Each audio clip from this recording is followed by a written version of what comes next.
Oi, gente querida, vamos ler juntos aqui no livro do profeta Isaías, do capítulo 6, do verso 1 até o verso 13. E nós vamos juntos falar sobre o tema que o Braulio vai colocar para que cada um de nós leia aqui e agora. Anjos, com as suas diversas castas e categorias, profetas, com as suas vidências, discernimentos, percepções, o pecado humano, sempre presente, do indivíduo ao coletivo, do coletivo ao indivíduo, e o propósito para a vida, sem o qual nenhum de nós existe sem desejo ardente de morrer. Então, veja, Isaías começa aqui dizendo o seguinte: no ano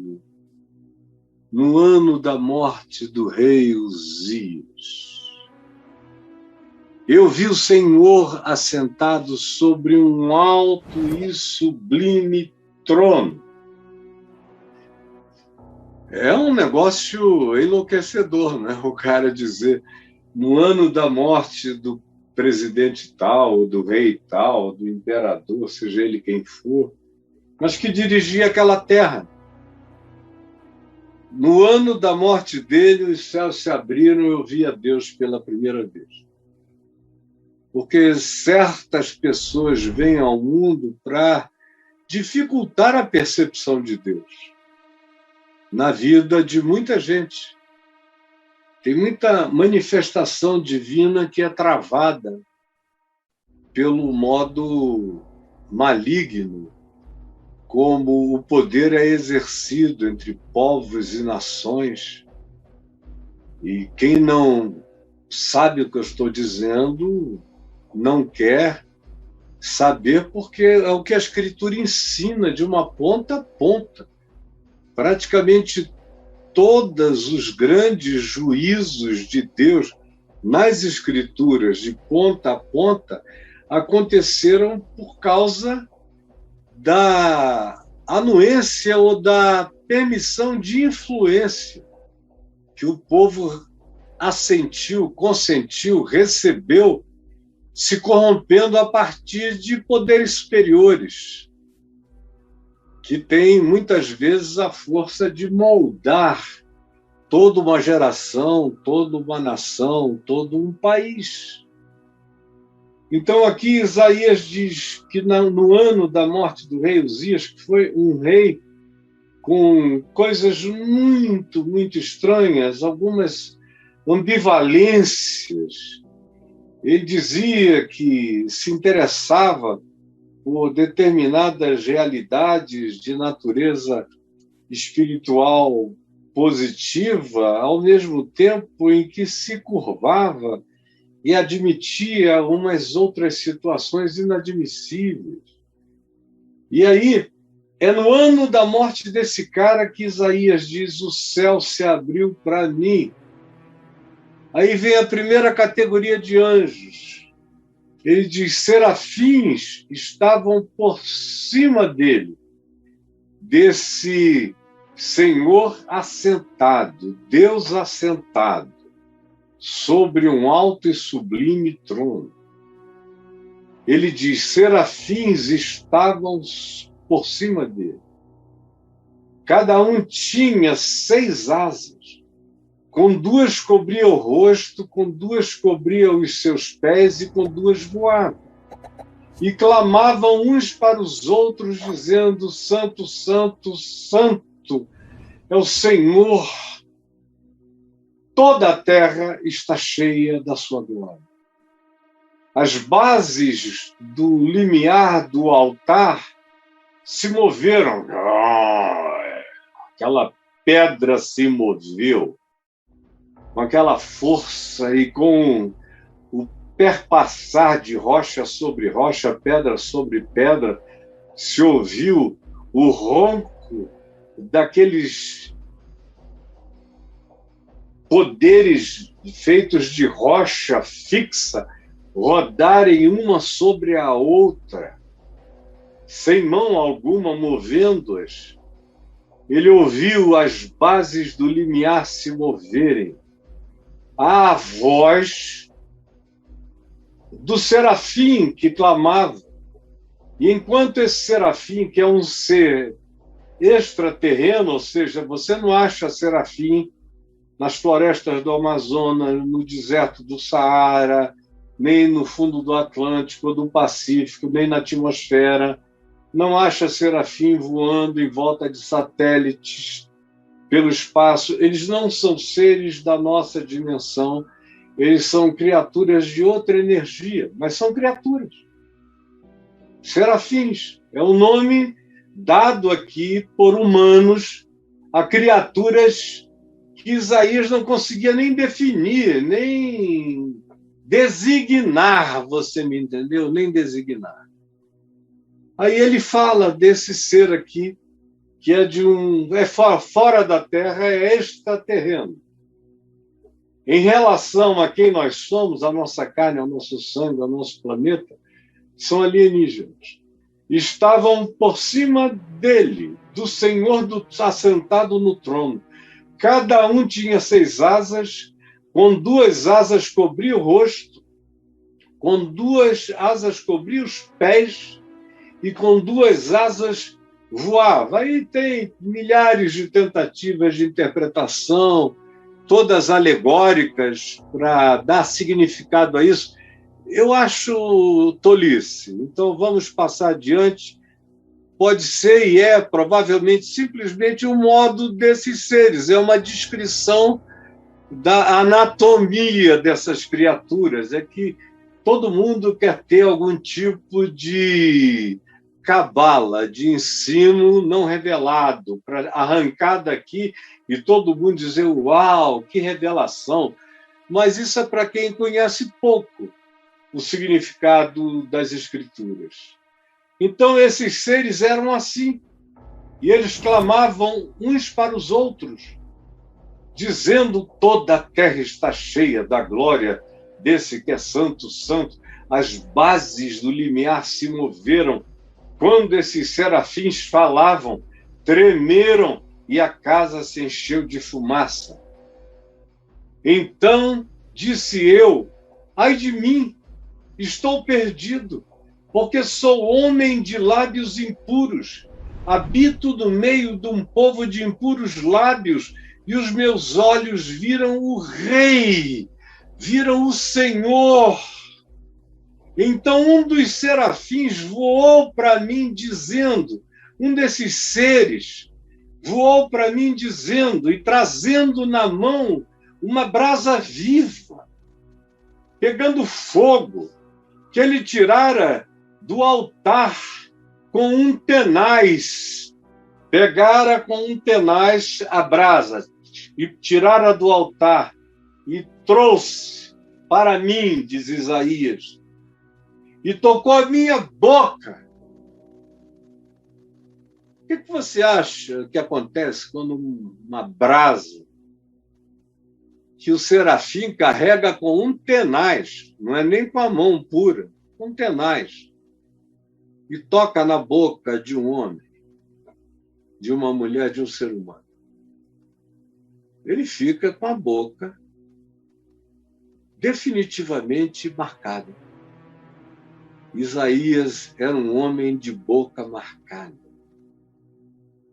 de cicatriz de santidade feita pelos anjos, de santidade impressa pelo fogo, que até o serafim pegou com um tenaz e tocou na boca de Isaías, aquela brasa viva que tirara do altar com um tenaz. Com a brasa tocou a minha boca e disse, eis que ela tocou os teus lábios, a palavra, a brasa viva, tocou os teus lábios. A tua iniquidade, diz um ser para outro ser, diz uma criatura para outra criatura. O serafim está falando com Isaías. Está dizendo, com toda certeza, a Isaías, a tua iniquidade foi tirada. Todo o teu pecado foi perdoado. Depois disso, ouvi a voz do Senhor. Agora sim, o Senhor fala. Silencia-se o serafim. E diz Deus, a quem eu enviarei e quem há de ir por nós? Então disse eu, eis-me aqui.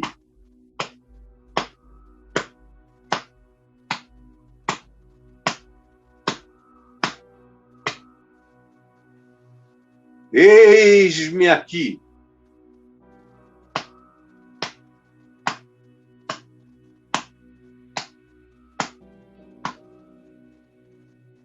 Eis-me aqui.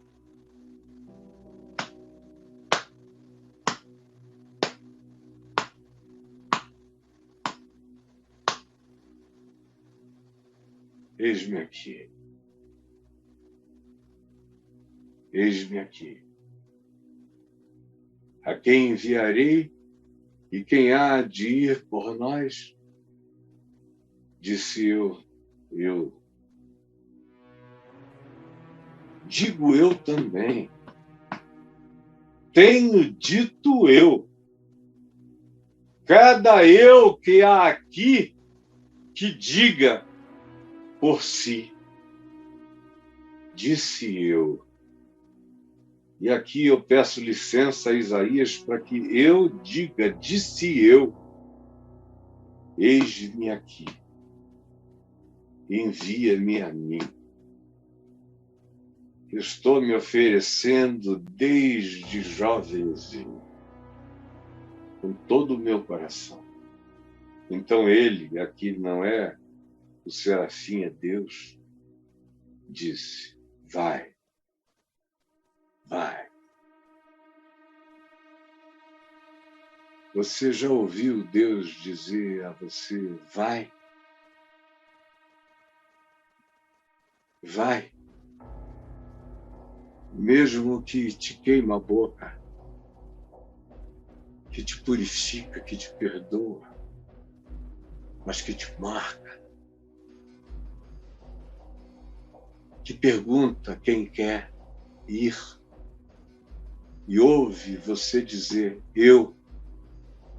Você já o ouviu dizer, vai? Eu o tenho ouvido desde muito jovem. Ele tem me dito, e quem anda comigo sabe que eu não brinco disso. Ele tem me dito, vai. E eu já fui milhares de vezes. Eu vou todo dia. Esse vai se tornou um gerúndio, um indo, um caminhar sem interregno, sem interrupção, sem parada. Vai. Há tentativas de obstáculo, há fossos, há reduções de tempo. Mas quem ouviu essa voz dizendo vai, não sabe nunca mais não ir.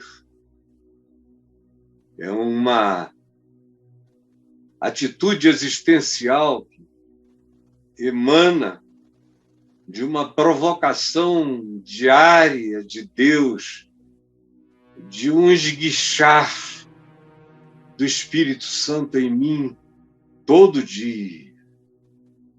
É esse esguicho que Jesus prometeu à mulher de Samaria, essa fonte que esguicha, que é uma espécie de fonte de Guion, de fonte esguichante, que salta para a vida eterna, que se ejecta para a vida eterna. Vai. Então vai. E dize a este povo: ouvi, ouvi, e não entendais. Vede, vede, mas não percebais. Torna insensível o coração deste povo, endurece-lhe os ouvidos com a tua pregação, fecha-lhes os olhos com a tua revelação, para que não venha ele, esse povo, a ver com os olhos o que é óbvio, a ouvir com os ouvidos o que é inquestionável, a ver, a ouvir e a entender com a razão, com o coração, com discernimento o sentido da sabedoria e da verdade, para que ele não venha a se converter, para que ele não venha a ser salvo. Esse é o maior juízo que pode cair sobre um povo. É o Senhor santificar pessoas no meio desse povo de dura cerviz e dizer: vai, eu te envio. E quanto mais tu vires, menos eles verão. Quanto mais tu ouvires, menos eles ouvirão. Quanto mais tu entenderes, menos eles entenderão. De modo que a tua vida vai se transformar num juízo. Há ocasiões na história quando pessoas são levantadas para falarem o que ninguém quer ouvir, para revelarem, tirarem o véu para aquilo que ninguém quer ver, e para trazerem a palavra de discernimento justamente para aquilo que lhes dá coceira nos ouvidos ouvirem, porque não é do seu interesse obedecerem. Não é. Não era nos dias de Isaías, não foi durante milhares de outros dias da história humana, nem é hoje tampouco entre aqueles que, na sua ufania, se jactam de ser o Israel de Deus, a casa de Deus, a Jerusalém de Deus, seja o que seja. Mas estão sob juízo. Eles olham, mas não veem. Eles ouvem, mas tapam os ouvidos. Lhes sobe ao coração, mas eles socam para baixo, porque eles não querem se converter, porque eles não querem ser salvos dessa desgraça. É que essa desgraça sobre eles se abaterá com o juízo. E aí se prossegue, olha só o que se diz. Então, disse eu: até quando, Senhor? Até quando vai ser assim? E o Senhor me disse: até que sejam desolados, até que fiquem vazios, ocos, até que fiquem sem filhos, até que percam suas famílias, até que a terra se torne uma assolação, até que eles, como povo, como grupamento, que se diz povo de Deus, se tornem a própria manifestação da miséria, da tristeza e da infelicidade. E o Senhor afaste do meio deles os seres humanos, os homens desapareçam, e no meio da terra seja grande o desamparo, o desespero, o pânico, o medo. Mas se ainda ficar a 10ª parte dela, tornará a ser destruída. O dízimo corta de novo. Como o terebinto e como o carvalho, dos quais, depois de derrubados, ainda fica o toco, assim a santa semente é o seu toco.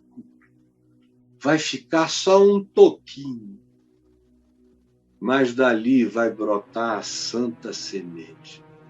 como de um carvalhal. Anjos, profetas, pecado e propósito para a vida, e 3 coisas para você guardar no coração. A primeira, a relação entre eventos políticos e eventos espirituais. Veja aí entre os versos 1 e 5. Morre Uzias, parece que uma calota dimensional é tirada. E aconteceram algumas coisas entre Uzias e Deus no templo. E Uzias, como eu disse, era ambivalente, o meu tempo é curto, eu não quero falar sobre isso. No entanto, parece que uma potestade sai.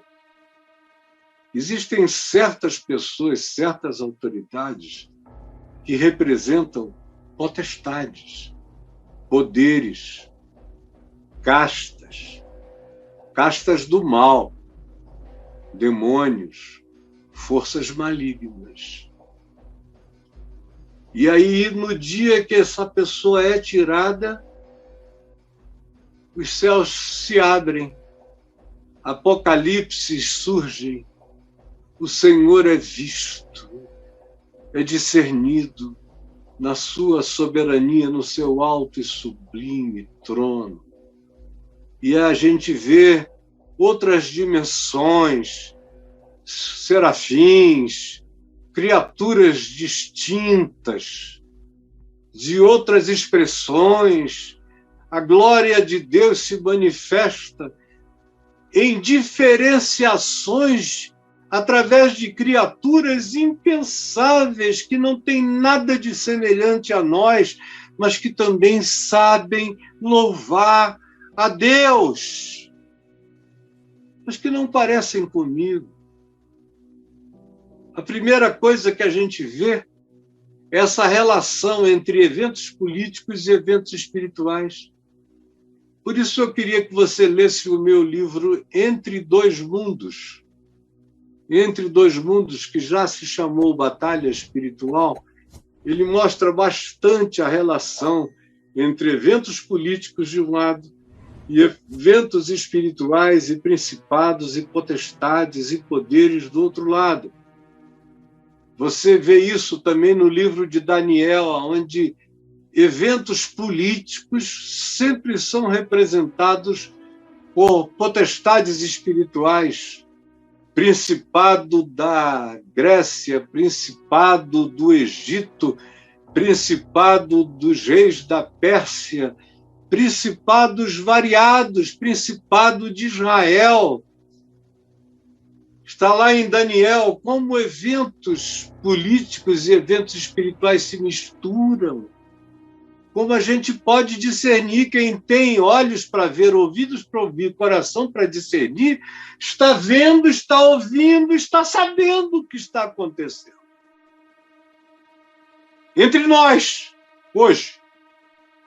Segunda coisa que esse texto nos ensina a entender, a ler e a guardar, é a relação entre corrupção política e corrupção espiritual. A relação entre corrupção política e corrupção espiritual. E corrupção política não é necessariamente feita com dinheiro. Ela é sempre, toda corrupção é feita com mentira.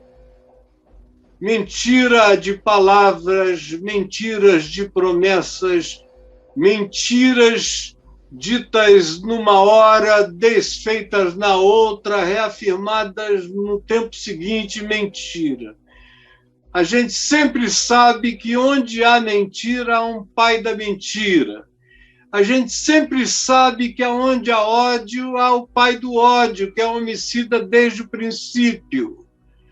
Então, quanto mais se pratica a mentira no âmbito político, mais corrupção se tem, porque a corrupção, assim como o adultério é uma adulteração, é uma desconfiguração de algo original, é a perversão conjugal. assim também qualquer outra forma de adulteração é tudo aquilo que foge do que deveria ser a lei da verdade. Para mim, que sou cristão, eu sei que eu não me corrompo só com dinheiro, nem com maracutaias diversas, eu me corrompo, sobretudo, com mentira e com ódio. Porque a grande corrupção começa, Jesus disse, dentro do meu coração. Então, a relação entre corrupção política e corrupção espiritual é óbvia. Você vê nos reis de Israel como a corrupção política vinha acompanhada de corrupção espiritual e a corrupção espiritual se fazia e gerava corrupção política, desacerto, desencontro, confusão, ódio, cisão, facção, guerra. Tudo isso decorre da corrupção política, da falta de justiça, de verdade, de equidade, de transparência em relação a todos e, sobretudo, de cuidado pelos mais fracos, como a palavra de Deus nos ensina, como Cristo Jesus, o Verbo encarnado, me ensina. A relação entre corrupção política e corrupção espiritual, que está aí do verso 9 em diante, que nós já lemos, como aqui ele diz, vai e diz, torna insensível o coração deles, bloqueia a cognitividade, porque eles não querem. Então vai e fala, porque quanto mais tu falares, mais endurecidos eles ficarão. Aí Isaías diz, mas vai ser assim para sempre? Até quando, meu Deus? Até quando? Eu estou, por exemplo, fazendo essa pergunta há quase 50 anos. Até quando? Até quando vai ser assim? Será que vai ser assim para sempre, Senhor? Até quando?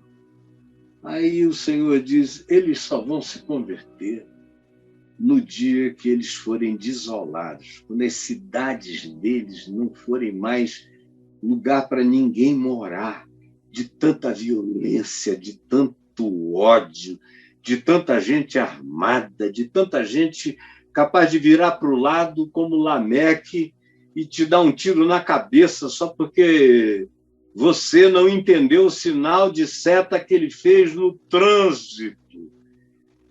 Eles vão ter que se corromper até o fim, eles escolhem o que é mal, eles creem que se pode vencer o mal com o mal. Será assim até que os homens bons comecem a desaparecer e no meio da terra seja grande o desamparo de qualquer pessoa que se interesse com misericórdia pela necessidade do próximo. Vai ser assim até eles se acabarem. E digo mais, se ainda sobrar um toco de 10%, eu vou cortar de novo. Porque esse negócio tem que ser eliminado. Mas a semente santa, o povo da perseverança, que é filho do carvalho, esse pessoal, de um toquinho, por menor que seja, vai crescer de novo. Aí a gente aprende a relação entre corrupção política e corrupção espiritual. E, em terceiro lugar, anote, guarde no seu coração. Aqui você aprende também, dentre tantas milhares de outras coisas, a relação entre corrupção coletiva e pecado pessoal. Olha aí dos versos 6 e 9. A relação entre corrupção do povo e corrupção do indivíduo. Porque quando um povo é bom e se guia por leis justas, quando um povo é compassivo e se apieda do seu próximo, Quando um povo é generoso e não quer, como um sanguessuga, chupar o sangue de tudo e de todos, ao contrário, quer compartilhar, quer doar. Mas, se no meio desse povo que tem esse espírito de justiça, existem pessoas de mau caráter, ou até gente sem caráter, só porque as leis são cumpridas e o povo é bom, e a justiça é minimamente realizada, a sentença é executada, e não existe o escárnio, nem com aquilo que foi descoberto à luz do sol. Quando uma sociedade se torna minimamente justa, o cara sem caráter melhora, o homem mau se inibe e o homem bom se fortalece. Agora, quando uma sociedade corrupta, mentirosa, violenta, interessada no seu próprio egoísmo, nos seus próprios interesses, no seu poder, nos seus ganhos, nos seus lucros, nas suas concessões, nas suas isenções, nas suas facilitações, vai se entregando, vai se vendendo, vai naturalizando a injustiça, a desgraça, a miséria, vai tratando a mentira como coisa de certa utilidade, ou mesmo sem a qual não se sobrevive no mundo, sem que se minta muito. Aí, até o homem bom se torna mau. Aí o seu filho, que tinha tudo para ser um cara maravilhoso, se corrompe. Não é por causa de política de gênero nas escolas, não. Não vi nunca ninguém ficar mal por causa disso. De discussão de gênero, não. Eu vejo o pessoal ficar mal é por causa de proposta de violência política. Eu vejo o pessoal ficar mal é por racismo, é por acepção de pessoas, é por supremacismo, é por arrogância, é pelo ódio. Não é pelo gênero, não é pela religião, não é nem necessariamente pela maioria dos partidos políticos, exceto aqueles que são radicalizantes. Tudo que é radicalizante corrompe a identidade essencial das pessoas e chama as pessoas para os extremos aos quais esses polos correspondem.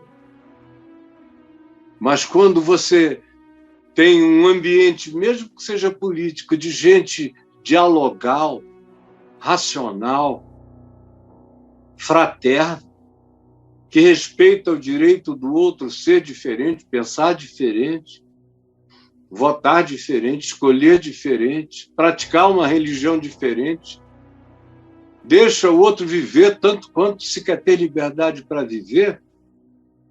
Então, num ambiente assim, pessoas boas se desenvolvem, não importa qual seja o sexo, o gênero, a classe social, elas vão se tornando melhores.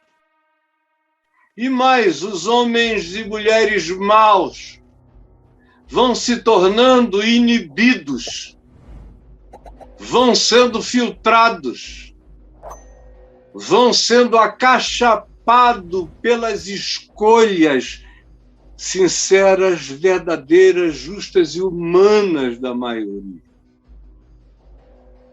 E os sem caráter se tornam gente infinitamente melhor com quem se pode conviver com o mínimo de segurança. A gente vê isso a vida inteira, a gente vê isso no ambiente da nossa casa. Chega, às vezes, uma pessoa estranha e entra na família, através de um filho, através de uma filha.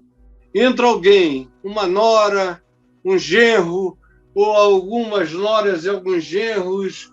Há uma mudança na química familiar, em torno da grande mesa familiar. E, às vezes, alguns anos depois, aquela família que um dia foi tão maravilhosa já não é mais achável nem reconhecível, porque as pessoas que chegaram de fora conseguiram conturbar, conseguiram contaminar, conseguiram separar, conseguiram fazer odiar, conseguiram criar o clima mais cheio de facção e de suspeição que a gente não poderia jamais imaginar, meu Deus. Uma pessoa, duas pessoas, imaginem. Quanto mais força tiverem, maior será o estrago. Mas também, quando sistemas, leis e pessoas assumem quem são, a identidade do seu caráter e o seu compromisso com o reino de Deus, com a verdade e a justiça e o amor, porque sem amor nada me aproveitará, nada. Não adianta, nada. Profecia, nem suposta verdade, nem cura, nem milagre, nem profecia, nada, nem ciência, sem amor, dá descarga, bicho. Nada aproveita sem amor. Nada. Mas você ainda pensa que dá para ter uma vida pessoal com Deus maravilhosa, andando do lado errado da história, do ódio, da guerra. Aqui nos versos 6 a 9, o que Isaías diz é isso. Os serafins, esses seres de outra categoria, voaram, tocaram com brasa a sua boca, queimou a boca desse homem com a palavra, tirou o pecado, a iniquidade. E aí, depois disso, mas primeiro tem que ter essa consciência de si mesmo. Cara, eu sou esse homem impuro. Você tem que dizer o que está no verso 5. Ai de mim. Ai de mim. Ai de mim. Estou perdido. Porque sou homem de lábios impuros. Habito no meio de um povo de impuros lábios. Imagina nesses dias de internet. E os meus olhos viram o Rei. Os meus olhos viram o Senhor. No meio dessa calamidade, mas ai de mim, porque eu sou parte desse povo. Eu sou parte desse povo. Tem compaixão de mim. Eu não sou melhor do que esse povo.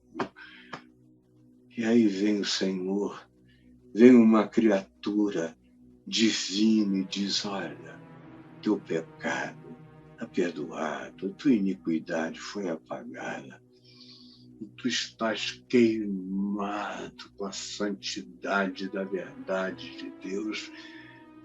Então o Senhor me disse: vai. Eu estou indo.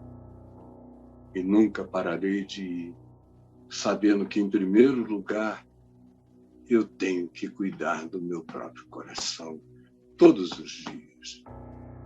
Todos os dias tem um ai de mim, porque eu sou um homem de lábios impuros e habito no meio de um povo de impuros lábios. Os meus olhos têm visto o Santo Senhor. E o Senhor disse: a quem enviarei? Quem há de ir por nós? E eu me atrevi e disse: já que tu fizeste tudo, já que tu tiraste, limpaste, santificaste a minha vida, apesar de mim, eis-me aqui, envia-me a mim. E o que está faltando entre nós são esses Isaías. São essas pessoas que tenham coragem de assumirem a militância do Evangelho, a militância da palavra, a militância do Espírito de Jesus, a militância de Cristo, a militância segundo a agenda do Evangelho, a militância segundo a justiça do reino de Deus, a militância segundo serafins, querubins, anjos, profetas, pecadores e gente que quer ter razão para viver. Envia-me a mim e eu irei todo dia até o fim. Senhor Jesus, que essa palavra entre em alguém, em alguns, que ela seja perturbação, que ela venha demolir estruturas, preconceitos, raivas, antagonismos, fossos, abismos, pelo amor do teu nome, no poder do Espírito Santo. Amém e amém.